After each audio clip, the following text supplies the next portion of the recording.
সহিহা না এগুলা অতিরিক্ত অক্ষরে যেগুলো আমরা 10টা পড়ছি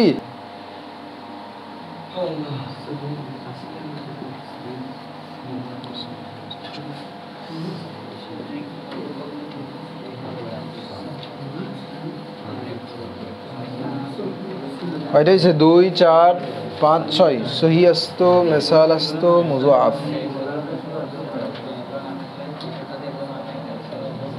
লফিফ ও নাকিস ও মুযাজুফ আচ্ছা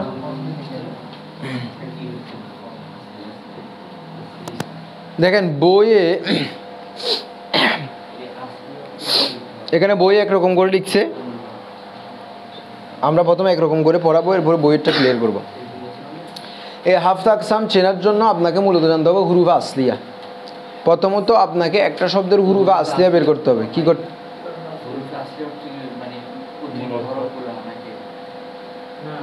হুরুফে আসলিয়া মানে কি মূল অক্ষর না তো শব্দের মূল অক্ষর বের করবেন কেমনে বলছি না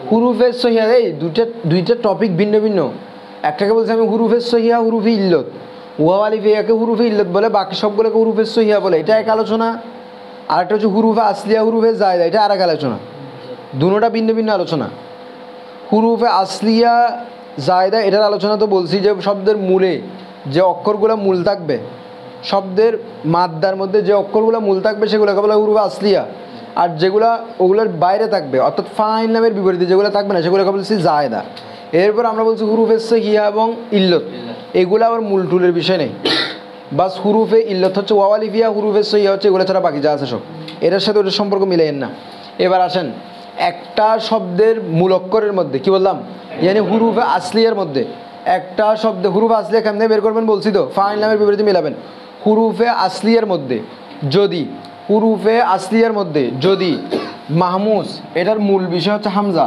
হামজা থাকবে না এই তিনটা এটা মানে হচ্ছে ওয়া আলিফ ইয়া তারপরে মুযাফ মানে একই রকম দুইটা অক্ষর হওয়া একই রকম তাহলে কি বললাম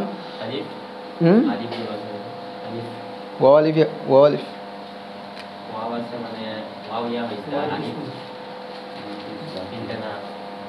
লিখছি তো এই তো বুঝি নাই আমার কথা আপনার কথা কি প্রশ্ন আচ্ছা এটা আমি বুঝাচ্ছি আপনার প্রশ্ন ওখানে না প্রশ্ন কি এটা পরে আসবে দেখেন সহি মানে হচ্ছে কোন আপনার প্রশ্ন পরে আসবে হুরুফে আসলিয়ার মধ্যে কি বললাম কোন শব্দের হুরুফে আসলিয়া মানে মূল অক্ষরে কোন শব্দে ভালো করে আগে বুঝেন কোন শব্দের মূল অক্ষরে যদি হামজা হরফে ইল্লত মানে ওয়া আলিফ ইয়া অথবা এক জাতীয় দুইটা হরফ এক জাতীয় দুইটা হরফ মানে মনে করেন সিন সিন দুইটা আছে জিম জিম দুইটা আছে এরকম না থাকলে কি বললাম কোন শব্দের কোন অক্ষরে অতিরিক্ত করে বলছি মূল অক্ষরে যদি হামজা হরফে ইল্লত অথবা এক জাতীয় দুইটা হরফ না থাকে তখন আমরা ওই শব্দটাকে বলবো সহি ওই শব্দটাকে বলবো কি যেমন আমি একটা উদাহরণ দিচ্ছি রজুলুন উজন হচ্ছে ফাউলুন মূল অক্ষর কি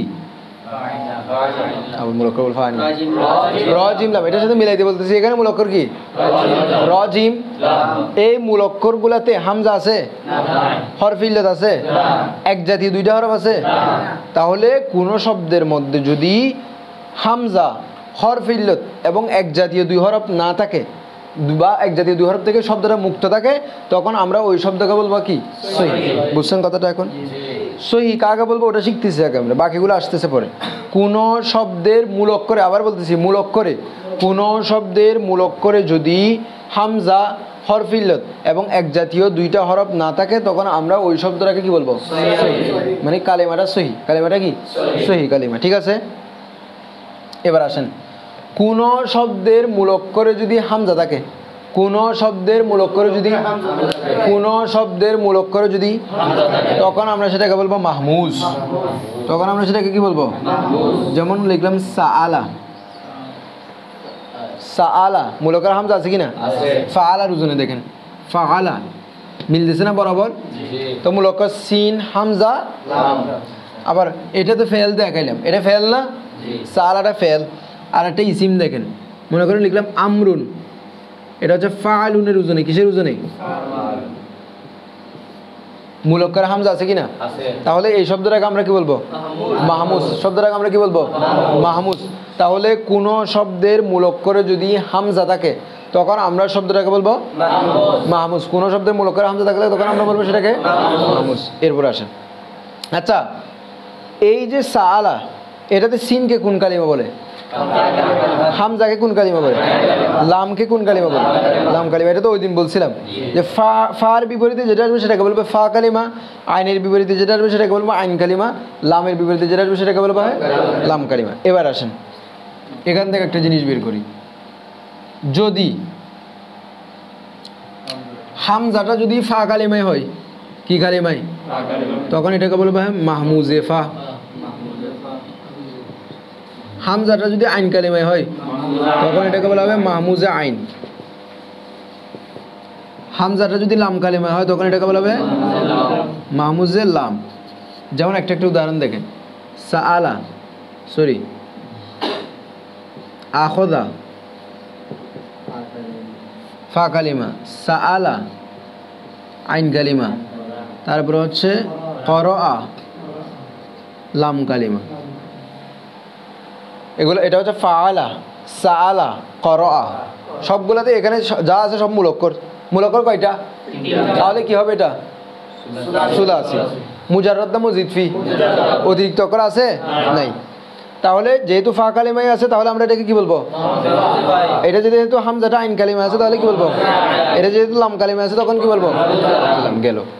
এরপর আসেন এটা, যে কোন শব্দের মুলক্করে, কোন শব্দের মুলক্করে যদি হরফে ইল্লত থাকে, কি থাকে? কোন শব্দের মুলক্করে যদি কি থাকে? হরফে ইল্লত থাকে, ওয়াও আলিফ, ওয়াও অথবা আলিফ অথবা যে কোনো একটা। কোন শব্দের মুলক্করে যদি কি থাকে? হরফে ইল্লত, তখন আমরা সেটাকে বলবো মুতাল। কি বলবো? মুতালিলুন। শব্দটা ছিল মুতালিলুন, যেখান থেকে মুতাল্লুন, মুতালিলুন, সেখান থেকে ইদগাম করা হয়েছে মুতাল্লুন। মুতাল্লুন মানে বিমার, অসুস্থ। মুতাল্লুন মানে কি? বিমার। তো এটা বিমার কেন? কারণ এই শব্দের মুলক্করে কি থাকবে? ইল্লত থাকবে, হরফ ইল্লত থাকবে। অসুস্থ হরফ থাকলে এটা আপনি অসুস্থ হয়ে যাবে না, এই জন্য এটাকে বলা হয়েছে মুতাল মানে অসুস্থ। মুতাল মানে অসুস্থ। তাহলে যে শব্দের, খেয়াল করেন, যে শব্দের মুলক্করে হরফ ইল্লত থাকবে সেটাকে আমরা কি বলবো? ওই শব্দটাকে মুতাল। কি বলবো? তাহলে যে শব্দের মুলক্করে হামজাও থাকবে না, হরফ ইল্লত থাকবে না, তারপর এক জাতীয় দুইটা থাকবে না, সেটাকে আমরা কি বলছি? সহি। আর হামজা থাকলে সেটাকে কি বলছি? মাহমুজ। হামজা থাকলে সেটাকে কি বলছি? মাহমুজ। আর যেটাতে হরফে ইল্লত থাকবে, মুলক্করে যদি হরফে ইল্লত থাকে তখন কি বলবো? মুতাল। এবার আসেন, মুতালটা তিন প্রকার। মুতালটা কয় প্রকার? তিন প্রকার। সেটা আমরা আলোচনা করি। এটা ওইখানে ইয়া হয়ে যাচ্ছে, ওটাতে চলে আসবে। হ্যাঁ আসবে, ওটা আসবে, ওটা আসবে। এটা লাস্টে করে আবার প্রশ্নটা করি যে যদি একসাথে দুটোটা হয় কেমন হবে। দেখেন লিখলাম হচ্ছে কলা, কি লিখলাম? এই শব্দের মুলক্কর কি আমাকে বের করতে হবে না প্রথমে? তো দেখেন এখানে কলা, আগে একটা এটা কথা বলে ফেলি। আমি বলছি শব্দের মুলক্করে কি থাকলে? হরফে ইল্লত থাকলে সেটাকে কি বলে? মুতাল বলে। সেটাই বলছি কিনা? এখন হরফে ইল্লত কয়টা? কি কি? ওয়াও আলিফ। তবে একটা কথা খেয়াল রাখবেন, কোনো শব্দের মুলক্করে হাকিকতান আলিফ হতে পারে না। মানে প্রকৃতপক্ষে কোনো শব্দের মুলক্করে কি হবে না? আলিফ। কোনো দিনও আলিফ হবে না। কোনো শব্দের মুলক্করে কোনো দিনও কি হবে না? আলিফ হবে না। তাহলে এখানে যে হরফে ইল্লতের মধ্যে ওয়াও আলিফে একসাথে লিখছি, এটা হচ্ছে যেহেতু ওই ইল্লত হলে তারা যেহেতু ওয়াই ওয়াই বলতো, ওখানে আলিফ ছিল না, ওয়াই ওয়াই বলতেছে ওখানে, এজন্য এখানেও আলিফটাকে কি করা হয়েছে? নিয়ে আসা। কিন্তু কোনো শব্দের মুলক্করে কখনো কি হবে না? তো আলিফ হলে, আলিফ দেখা গেলে বুঝতে হবে সেটা ওয়াও ইয়া থেকে পরিবর্তন হয়ে আসছে। কোনো শব্দের মূলে যদি আলিফ দেখেন, মানে এখানে দেখতেছেন আলিফ আছে, তাহলে বুঝতে হবে ওই আলিফটা কি হয়ে আসছে? ওয়াও ইয়া থেকে পরিবর্তন হয়ে। যদি সেটা মূলের জায়গায় হয়, মূলের জায়গায় হলে, কার জায়গা হলে? মূলের জায়গায় না হলে হবে না। আবার যেমন কাইলুন, এখানে আলিফ আসছে, তার মানে এটাকে আবার ওয়াও থেকে পরিবর্তন হয়ে আসছে, এটা কিন্তু অতিরিক্ত, এটা ওয়াও থেকে পরিবর্তন হয়ে আসছে না, খেয়াল রাখতে হবে। তার মানে মূলের জায়গায় যদি আলিফ হয়ে যায়, কি হয়ে যায়? তাহলে বুঝতে হবে এই আলিফটা মূল অক্ষরের আলিফ, কারণ মূল অক্ষরের আলিফ হতে এটা ওয়াও ইয়া থেকে কি হয়ে আসছে। তাহলে এটা মূলত ছিল কওয়ালা। কি ছিল? কি ছিল? তাহলে এই কওয়ালা থেকে ওয়াওটা কি হয়েছে? আলিফ হয়েছে, কওয়ালা হয়েছে। তাহলে মূলত এখানে মূল অক্ষর কি কি? ফাআলা থেকে মিলান্ত দেখি, কফ হলাম না, কফ হলাম কি না? তাহলে এখন এটাকে আমরা কি বলবো? মুতাল বলবো, যেহেতু মূল অক্ষরে কি আছে? হরফ ইল্লত আছে। তবে ওই জিনিসটা ক্লিয়ার করলাম যে হরফ ইল্লতে মানে মূল অক্ষরে কখনো আলিফ হতে পারে না, সেটা ওয়াও অথবা ইয়া থেকে চেঞ্জ হয়ে আসবে। এবার আসেন মেসাল কাকে বলে সেটা বলি। যদি হরফ ইল্লতটা ফা কালিমায় হয়, কোন কালিমায়? হরফ ইল্লতটা কোন কালিমায় হয়? ফা কালিমায় হলে কোন কালিমায়? হরফ ইল্লত যদি ফা কালিমায় হয় তখন সেটাকে বলবো মেসাল। যেমন ওয়াদা, ফাআলার ওজনে মূল অক্ষর না সবগুলা? কয় অক্ষর আছে? কি হবে সেটাকে কি বলবো? সুলাসি। এখন হরফ ইল্লত আছে কিনা? তাহলে কি বলবো? সহি না মাহমুজ না মুতাল? মুতাল। প্রথমে মুতাল বলবো, ঠিক আছে কিনা? এরপরে দেখেন ওই হরফ ইল্লতটা কোন অক্ষরে আছে? ফা কালিমায় আছে কিনা? ফা কালিমায় আছে কিনা? এখন আমরা সেটাকে কি নাম দিব? মেসাল। এজন্য পরীক্ষায় জিন্স লিখতে বলে না আপনাদেরকে? তাহকিকের মধ্যে জিন্স লিখতে বলে না? আজকের এই ক্লাসের পরে যদি জিন্স বের করতে না পারেন তাহলে আর কোনোদিন পারবেন না, কারণ এগুলো ছাড়া আর কোনো বিষয় নেই জিন্সের মধ্যে। তবে হ্যাঁ, ওই কওয়ালা হলে আপনাকে জানা থাকতে হবে কওয়ালার মূল অক্ষরটা কী ছিল, কারণ কওয়ালা দেখে যদি বলে দেন এখানে আলিফি মানে আলিফ, এটা কি বলবেন? বলতে পারবেন না তখন। হ্যাঁ, অতটুক পারবেন যদি আপনি মুতাল লেখা দেন, হয়তো হুজুরে নাম্বার দিতে পারে, হয়তো হুজুরে নাম্বার, কিন্তু ক্লিয়ার করার জন্য আপনাকে বলতে হবে মেসাল। কি বলতে হবে? আচ্ছা, এরপর আসেন যদি আইন কালিমায় হয়, যদি কি হয় তখন আমরা সেটাকে বলবো আজওয়াফ। কি বলবো? কি বলবো? আজওয়াফ। যেমন মনে করেন দেখেন এই যে কওয়ালা যেটা ছিল সেখান থেকে কওয়ালা, ঠিক আছে কিনা? তো মূলত কি ছিল? কওয়ালা ফাআলার ওজনে। তাহলে মূল অক্ষরে হরফ ইল্লত আছে কিনা? তাহলে কি বলবো? প্রথমে কি বলবো? মুতাল। মুতাল বের করছি। এখন কোন কালিমায় আছে? কোন কালিমায় আছে? আইন কালিমায়। তাহলে আইন কালিমায় থাকলে নাম কি দিব? আইন কালিমায় থাকলে নাম কি দিব? আজওয়াফ। ক্লিয়ার এটা? এরপরে যদি লাম কালিমায় হয়, হরফ ইল্লতটা কোথায় হয়? লাম কালিমায় হয়, তখন আমরা সেটাকে বলবো হচ্ছে না। যেমন দেখেন রমা, কি লিখলাম? রমা। কি লিখলাম? এর রমা যে পড়তেছি দেখেন, রমাটা মূলত এরকম রমা, এটা ইয়াটা এখানে একটি মূলত ছিল এরকম রমা ইয়া, রমা। ভালো করে খেয়াল করেন, এটা মূলত কি ছিল? রমা ইয়া। কি ছিল? রমা। ফাআলার ওজনে। কিসের ওজনে? কিসের ওজনে? তাহলে মূল অক্ষরে হরফ ইল্লত আছে কিনা? মুতাল কিনা? কোন অক্ষরে আছে? কোন কালিমায় আছে? লাম কালিমায়। এখন নাম কি দিব? নাকিস। তাহলে আরেকটা বিষয় আছে ওটা আলোচনা করতেছি। তাহলে হরফ ইল্লত হলে মুতাল বলবো। এখন হরফ ইল্লত যদি ফা কালিমায় হয় তাহলে কি বলবো? হরফ ইল্লত যদি আইন কালিমায় হয় তাহলে কি বলবো? আজওয়াফ। হরফ ইল্লত যদি লাম কালিমায় হয় তাহলে কি বলবো? নাকিস। এতটুকু ক্লিয়ার বুঝছেন?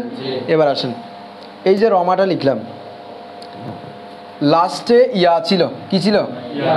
ইয়া থেকে যদি কোনো অবস্থায় আলিফ হয়, কি হয়? তখন আরবি ভাষার লিখার নিয়ম অনুযায়ী ইয়াটাকে পরিবর্তন করে ডাইরেক্ট এরকম আলিফ লেখা হবে না, ডাইরেক্ট এরকম আলিফ, মানে কোনো কারণে যদি ইয়া পরিবর্তন হয়ে কি হয়ে যায়, লাস্টের ইয়াটা পরিবর্তন হয়ে কি হয়ে যায়, তখন ইয়াটাকে সরাসরি পরিবর্তন করে আলিফ লিখা, ইয়াটা রেখে দিবে, ইয়াটা রেখে দিয়ে বাস এটা খালি রাখবে। আধুনিক আরবিতে এটা খালি রাখবে বাস, তার আগে জবর রাখবে। রমা টেনে পড়তে হবে আপনাকে, এখানে রমা পড়লে হবে না, টেনে পড়তে হবে। যখন ইয়া খালি দেখছেন আপনার মাথায় আনতে হবে ইয়াটা কি হয়ে গেছে। আগে এরকম ছিল, ওই জবরটাকে খাটা জবর করে দিত, আগে এরকম করতো। মানে হ্যাঁ বুঝিনি, হ্যাঁ মুসার মতো, হ্যাঁ ওখানেও আলিফ করে দিচ্ছে। তো কীরকম যে ইয়াটাকে যখন আলিফ করছে, আগে তো এটা জবর ছিল না, যখন আলিফ করছে তখন ওটা কি করছে, মিমের জবরটা হাঁটায় ওখানে কাটা জবর করে দিছে, যাতে রমা এটা যে টান হবে ওটা বোঝা যায়। আপনি যদি ইয়াকা আলিফ করেন রমা টানতেছেন না, তো কাটা জবর দিলেও টানতেছেন কিনা, রমা টানতেছেন কিনা, ওটা বোঝা যাওয়ার জন্য ওরা ইয়াকে যখন আলিফ করে ইয়াটা রেখে দিত, কিন্তু এর আগে জবরটাকেই করে দিত, কাটা জবর করে দিত। কিন্তু এখন আধুনিক আরবি লেখার ক্ষেত্রে এটা করে না। আপনারা ওই যে ক্লাস 7, 4 এখন যেগুলো যত ধরনের আরবি লুগতুল আরবি আছে সেখানে দেখবেন যে আলিফটা যখন করছে এটা আর কাটা জবর করে না, এটা এরকম রেখে দিছে, বাস আলিফটা ইয়াটা খালি রাখছে। ইয়াটা কি করছে, তো ইয়াটা খালি রাখা মানে বুঝবেন এটা কি হয়ে গেছে। আচ্ছা গেল, এটার জন্য এরকম এখানে লিখছি রমা, মানে আলিফকে কাটা জবর।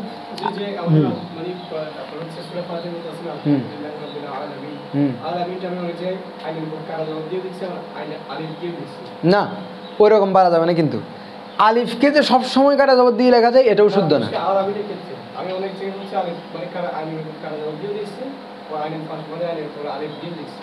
খাটা জবর দিয়েও দেখছেন, এরপর আলিফ দিয়েও দেখছেন, তাহলে ওটা আমি জানি না।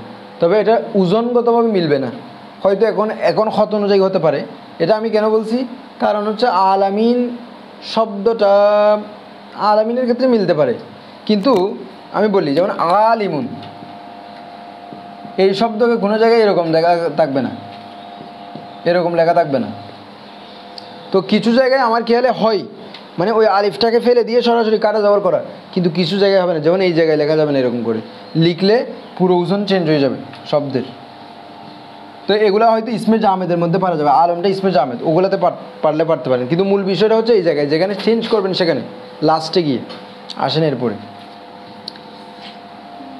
এরপর হচ্ছে আমাদের লফিফ, কিরে লফিফ। আরেকটা হচ্ছে মুজাফ। কোনো শব্দের মূল অক্ষরে যদি এক জাতীয় দুইটা হরফ হয়, এক জাতীয় কয়টা হরফ হয়, তখন আমরা সেটাকে বলবো মুদাফ। কি বলবো, যদি কোনো শব্দের মূল অক্ষরে এক জাতীয় কয়টা হরফ হয়, দুইটা হরফ হয়, তখন আমরা সেটাকে বলবো। যেমন জাল জালা, তারপরে জাব্বা জাব্বা, এটা মূলত কি ছিল, জাবাবা, জাল জালা। এখানে এক জাতীয় দুইটা হরফ হয়েছে না শব্দের মূল অক্ষরে, জাব্বার মধ্যে এক জাতীয় দুইটা হরফ হয়েছে কিনা মূল অক্ষরে, কেমন দেখেন না। জাব্বা এটা মূলত ছিল জাবাবা, তার মানে ফাআলা। জাব্বা মূলত কি ছিল, জাব্বা, এই যে জাব্বা লিখছি, জাব্বাটা মূলত ছিল জাবাবা, ফাআলার ওজনে। তাহলে মূল অক্ষরে কয়টা, এক জাতীয় দুইটা হরফ আছে না, তখন এটাকে আমরা সহি বলবো না, বলবো কি মুদাফ। আর জাল জালার মধ্যে এক জাতীয় দুইটা হরফ আছে কিনা, তখন এটা আমরা কি বলবো, মুদাফ। এটা হচ্ছে ফাআলার ওজনে। হ্যাঁ, এটা হচ্ছে ফাআলার ওজনে। কিসের ওজনে, ফাআলা। তাহলে মূল অক্ষর কয়টা, মূল অক্ষর কয়টা, চারটা। তাহলে এটাকে সুলাসি বলবো না রুবাই বলবো, রুবাই। এবার আসেন, এই মুদাফটা দুই প্রকার। এই মুদাফটা কয় প্রকার, মুদাফ একটাকে বলা হয় সুলাসি, আর একটাকে বলা হয় মুদাফ, একটাকে বলা হয় সুলাসি, আর একটাকে বলা হয় রুবাই। সুলাসি কখন, যখন মূল অক্ষর তিনটা হবে তখন এটাকে বলা হবে মুদাফে সুলাসি, আর যখন মূল অক্ষর চারটা হবে তখন এটাকে বলা হবে মুদাফে।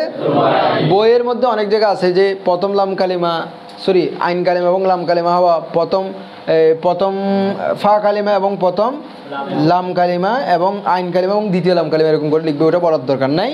বাস এরকম করে বলতে হচ্ছে যে মূল অক্ষর যদি তিনটা হয় তখন বলবেন এটাকে মুদাফে সুলাসি, আর যদি মূল অক্ষর যদি চারটা হয় তখন এটাকে বলবেন মুদাফে। মনে রাখবে, তাহলে মুদাফ বলা হয় যে শব্দের মূল অক্ষরে এক জাতীয় দুইটা হরফ থাকবে, সেটাকে আমরা মুদাফ বলবো। এবার দুই প্রকার, সুলাসি রুবাই।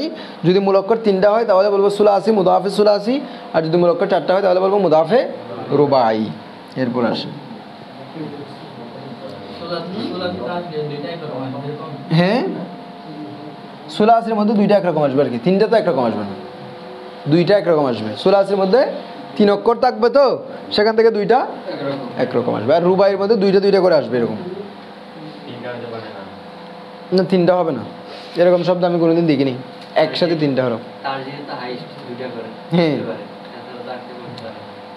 থাকলেও থাকতে পারে শব্দ, কিন্তু দেখিনি আমি কোনোদিন। দেখেন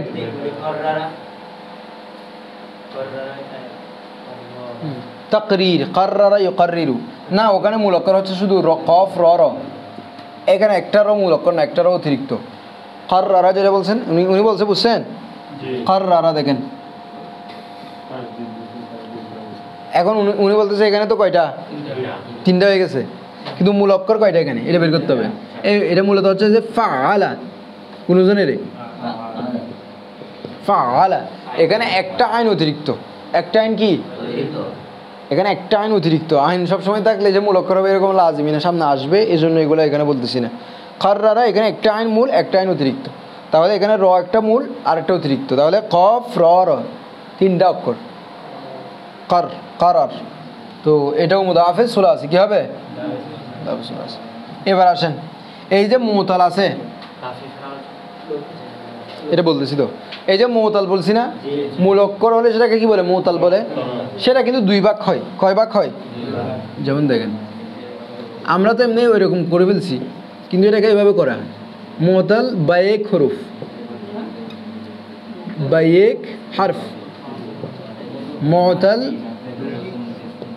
বেদু হারফ,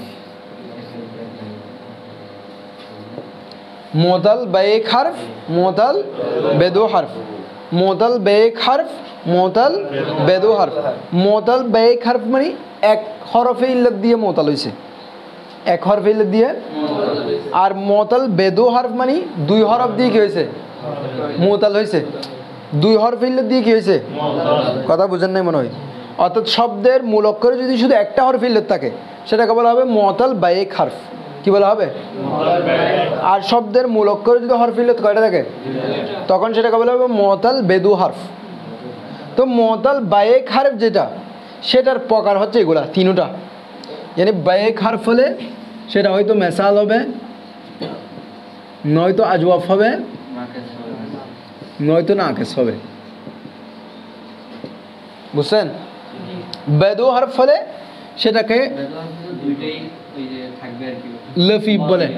এই বেদু হারফেরটাকে কি বলা হয়? অপর নাম হচ্ছে লফিফ।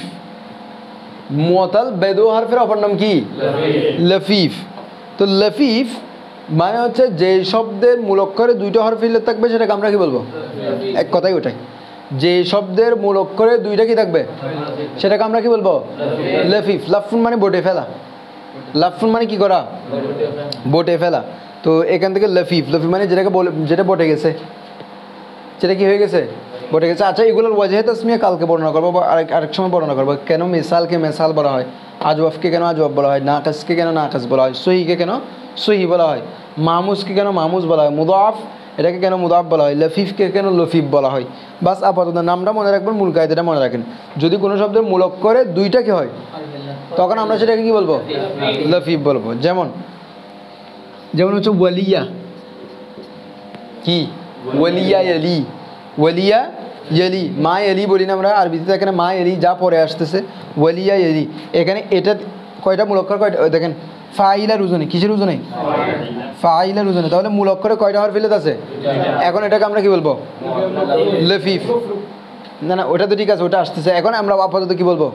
লফিফ। যেহেতু মূল অক্ষরে দুইটা হরফ ইল্লাত হচ্ছে কিনা, তাহলে কি বলবো? এই লফিফটা আবার দুই প্রকার। লফিফটা কয় প্রকার? দুই প্রকার। একটাকে বলা হয় মফরুক, একটাকে বলা হয় কি? আর একটাকে বলা হয় মকরুন।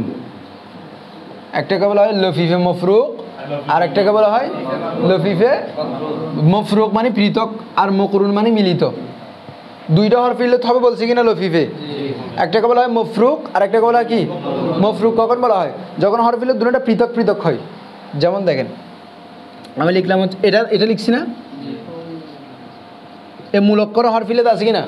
কয়টা আছে? দুটোটা কি এক জায়গায় নাকি একটা ফা কালিমা আর একটা লাম কালিমাই? মাঝখানে লাম চলে আসছে না, আর একটা পৃথক করে দিছে না, এটাকে বলা হবে মফরুক। আবার দেখবেন কিছু কিছু জায়গায় একসাথে আছে, যেমন তওয়া,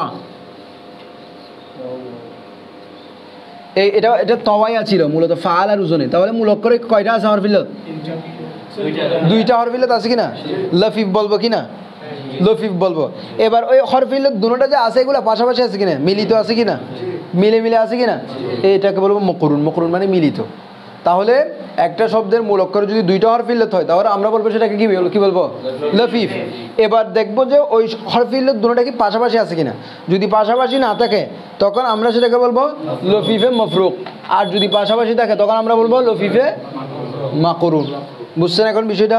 তাহলে আমরা শুরু থেকে আরেকবার যাই। বইয়ের মধ্যে একটা সালেম শব্দ লিখছে, হ্যাঁ, তিনটা হরফ ইল্লাত লাগাতার না, তিনটা হরফ ইল্লাত হবে না। তিনটা হরফ ইল্লাত হলে এরকম বলতো, মুতাল বায়েক হরফ, মুতাল বেদু হরফ, মুতাল বেসে হরফ, হবে না। এটা আর কি হবে, মফরুকের মাঝখানে হরফে সহি হবে, কি কথা আর কি? মিলিত না হওয়া মানে কি?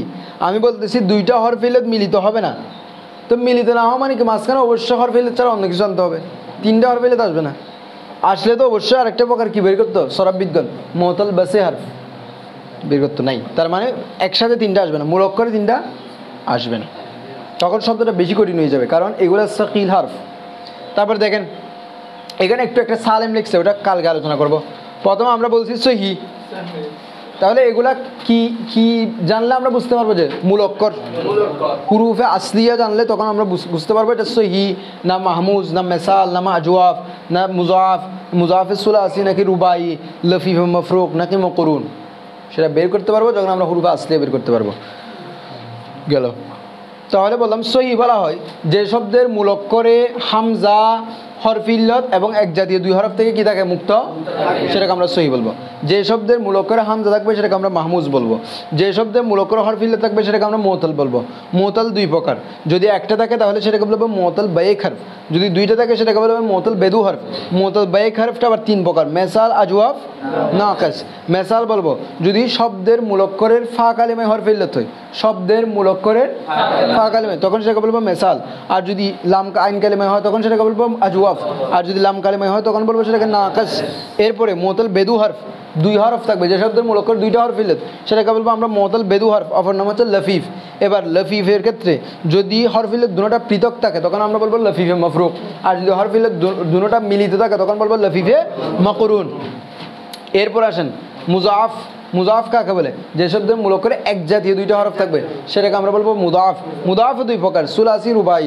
যদি শব্দের মূল অক্ষর তিনটা হয় তাহলে বলবো মুদাফে সুলাসি, আর যদি চারটা হয় তাহলে বলবো মুদাফে রুবাই।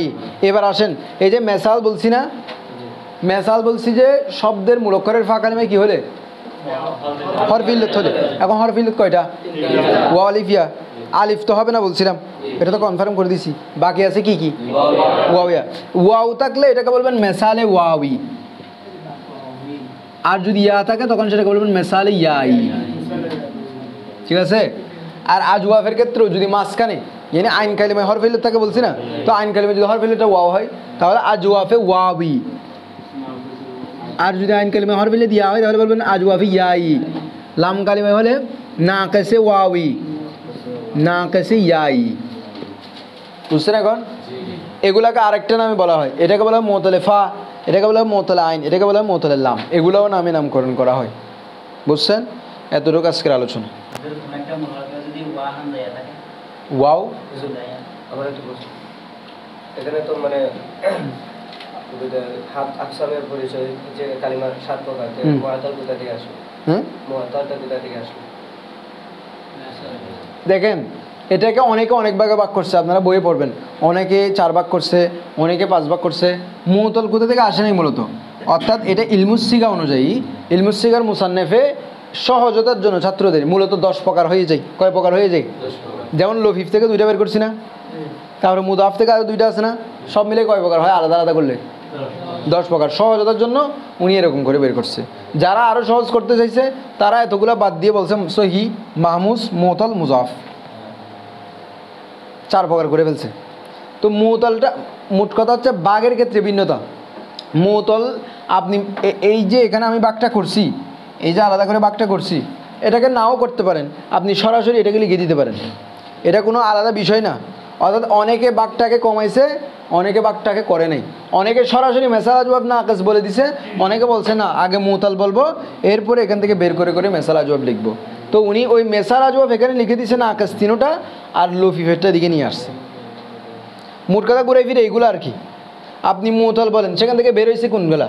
এই যে মেসাল, আজওয়াব, নাকিস, লফিফ না, মুতাল বললেও তো এখান থেকে বের হয়েছে, এখানে যেগুলো লিখছে এগুলা। অর্থাৎ উনি মুতাল না বলে এগুলা থেকে যেগুলো বের হয়েছে সেগুলো সরাসরি লিখে দিছে। এটা ইলমুসিগার মুসান্নেফের নিয়ম অনুযায়ী, অর্থাৎ উনি যে আলোকে লিখছেন ওই আলোকে এখানে উপস্থাপন করা হয়েছে। সেখানে আপনাদের বইয়ের মধ্যে আবার বলবে সেটাকে, অনেকে এটাকে 4 প্রকারে বিভক্ত করছে, অনেকে এটাকে 10 প্রকারে বিভক্ত করছে। ঘুরে ফিরে কি বাস বাড়ানো কমানো। আমি যদি বলি যে যে হাফত আকসাম না বলে 10 প্রকার বলি, তখন আমি লিখবো সহি, মাহমুজ, মেসাল, আজওয়াফ, নাকেস, লফি মফরুক, লফি মাকরুন, মুজাফি সুলাসি, মুজাফি রুবাই। আমি এগুলা না লিখে লফি মফরুক মাকরুন না লিখে শুধু লফিফ লিখে দিছি, মুজাফি সুলাসি রুবাই না লিখে শুধু একটা লিখে দিছি। তো এখানে মুতাল লিখতে পারতাম, কিন্তু উনি মুতাল না লিখে মেসাল, আজওয়াব, নাকেস লিখে দিছে, কারণ এগুলোর ব্যবহার বেশি। মেসাল, আজওয়াব, নাকেসের কি, এই জন্য সরাসরি মুতাল না লিখে উনি আলাদা আলাদা করে প্রকার যেগুলো বেরোবে এখান থেকে সেগুলোকে লিখে দিছে। এটাই হচ্ছে মূলত বিষয়। আচ্ছা, যদি একসাথে মনে করেন যে মাহমুজ হামজা হয়েছে, ওয়াও হয়েছে, তখন এটাকে বলা হবে মুরাক্কাব। এটাকে কি বলা হবে? মুরাক্কাব মানে কি? যৌগিক। তার মানে এখানে দুই জাতীয় জিন্স আছে, দুই জাতীয় জিন্স আছে। এগুলো আমরা ওই যে তাহকিকের সময় কি বলি, জিন্স, জাত। মানে শব্দের মূলক্ষরের জাতটা কীরকম, শব্দের মূলক্ষরের জাতটা কীরকম, সেগুলো কি দুর্বল হরফ না সহি হরফ, নাকি এখানে এক জাতীয় দুই হরফ হয়েছে, জিন্স মানে জাত, জাতটা কীরকম এটা। তো যদি এখানে দুই জাতের থাকে, মাহমুজও আছে, হামজাওয়ালাও আছে, আবার হরফ ইল্লত আছে, তখন কি বলবেন? মুরাক্কাব। বুঝছেন এখন? কয়টা বাজতেছে? 7:16। আচ্ছা, তাহলে আমরা উর্দুর যে আলোচনাটা ছিল সেটা হচ্ছে আমরা মাজহুল নিয়ে আলোচনা করবো আজকে। তো শর্টকাটে লিখতেছি, করে ফেলেন আরেকটা ভিডিও।